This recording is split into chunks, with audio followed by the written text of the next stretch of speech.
Three idiot సినిమాలో ఫున్సుక్ వాంగ్డు పాత్ర గుర్తుంది కదా. సైన్స్తో అద్భుతాలు చేస్తూ పిల్లలకు ప్రాక్టికల్ చదువు నేర్పే ఒక జీనియస్. ఆ పాత్రకు రియల్ లైఫ్ స్ఫూర్తి ఎవరో తెలుసా?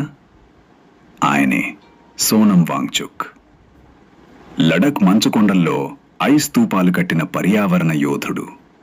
కానీ అదే సోనం వాంగ్చుక్ ఈరోజు 2026లో ఢిల్లీ రణరౌద్రపు టెండలో 20 రోజులకు పైగా ఉప్పు నీళ్లు మాత్రమే తాగుతూ ప్రాణాల మీదకు తెచ్చుకున్నారు. అసలు ఎందుకు ఆయన ఈ విద్యా వ్యవస్థపై తిరుగుబాటు చేశారు? The hero of students.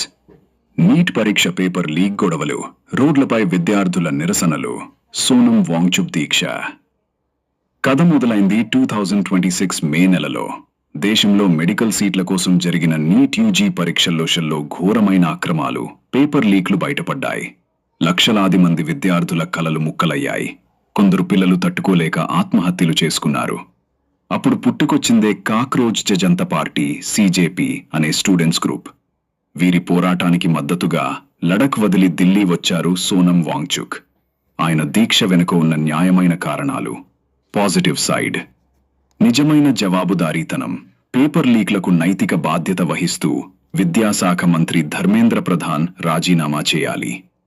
వ్యవస్థ ప్రక్షాళన, కేవలం పరీక్షలే కాదు, CBSE 12th తరగతి మార్కుల మూల్యాంకనంలో లోపాలను సరిదిద్దాలి. విద్యార్థుల ప్రాణాలకు విలువ. సోనం వాంగ్చుక్ 20 రోజుల్లో దాదాపు 9 కేజీల బరువు తగ్గిపోయారు.